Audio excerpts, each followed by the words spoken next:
Many thanks to the universe!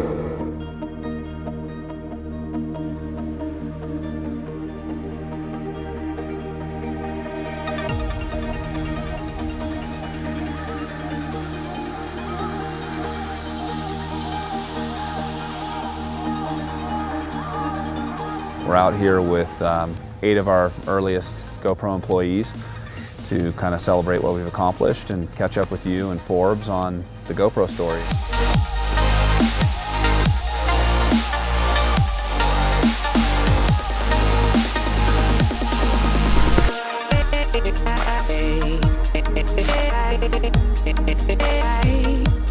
So we got here, we took a jet to a helicopter to get here. It's a long way from when you guys used to drive Penske trucks and you lived out of your van selling essentially what was the starter for the early cameras. The crew that we've got here today is the same crew that, as you mentioned, drove the Penske trucks out to all the trade shows.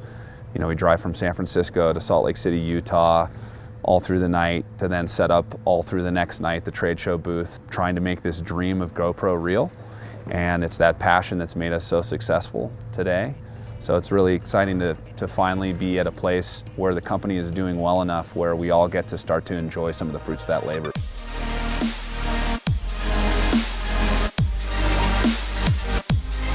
Do you think this has the potential to displace camcorders and other video equipment? It already has. Consumers are no longer spending their money on point-and-shoot cameras, pocket cameras, because they already have that in the form of their smartphone. So they have disposable income for something like a GoPro, which is highly differentiated from a smartphone. A GoPro is never going to replace a smartphone for reactive capture moments where something is happening and, oh, I want to quickly capture that. Because you have your smartphone on you, you quickly take a photo and share it, and that's it. GoPro's opportunity is to help people capture meaningful life's experiences in an engaging, immersive way that they can't with a smartphone. For example, capturing your perspective going skiing today in an IMAX-like, huge, big, wide-angle, highly immersive manner that when you watch it, it's like reliving that experience.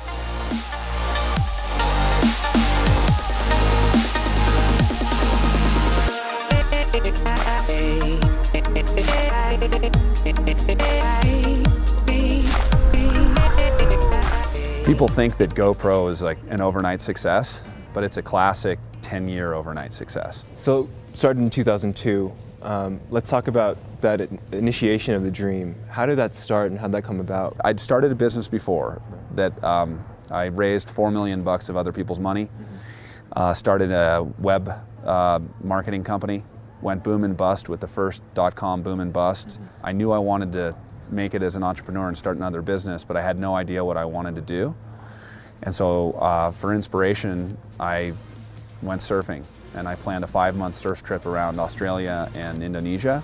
The inspiration came before I even left. I wanted to capture photos of myself and my friends that I was going on the trip with while we were surfing out in the water. And no camera existed that allowed you to do that. And so I set out to develop this wrist harness that I could put a single-use disposable camera into and surf with it. I didn't even mean it to be a business idea. I just wanted to document my experience on this trip. And as soon as I got it working well, the light bulb went off and I realized, oh my God, there must be so many other surfers in the world that want something like this. So you started with wrist straps, essentially. But how do you go from wrist straps, which are very simple, to hardware and to actually developing a camera? I wanted to use higher quality cameras with my wrist strap to capture higher quality photos, but every camera that I would use with the strap surfing, I would break the camera because cameras weren't designed to be used during rigorous activities like surfing.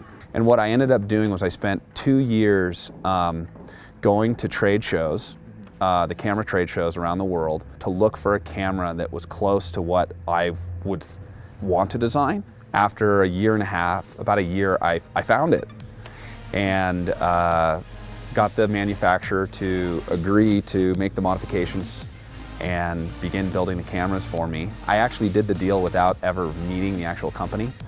It was all email. I had one phone call where we could barely understand each other because of language barrier. Were they Chinese? They're in Shenzhen. I wired my $5,000 for the tool the mold to be made, because it was actually cheaper just to wire $5,000 than to fly over there, meet them, have a business trip. And I just figured, okay, we'll just go for it. And they ended up being legitimate. And we were profitable from day one because it was just me, one employee. We just had no overhead, and rolled one good production run into another and slowly scaled it. And the GoPro that everybody knows today has been built on $265,000 of capital. And you guys have just announced a recent round of funding by Foxconn. Foxconn bought into the company, right. And bought a stake, almost a 9% stake for a couple $100 million. So when you think of where we've come from with this $3 cost reusable camera on the wrist for surfers, to where we are now with the Hero 3, to where we're now going to be going with Foxconn it's really exciting.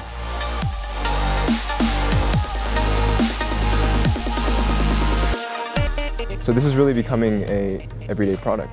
Yeah, it's a life capture device. So, we're skiing today with it, on your chest and on my helmet and mounted on ski poles looking back at us, and on the ski tips looking back at us. It's the same camera that surgeons are mounting to their headwear to document their surgical procedures to share with students around the world.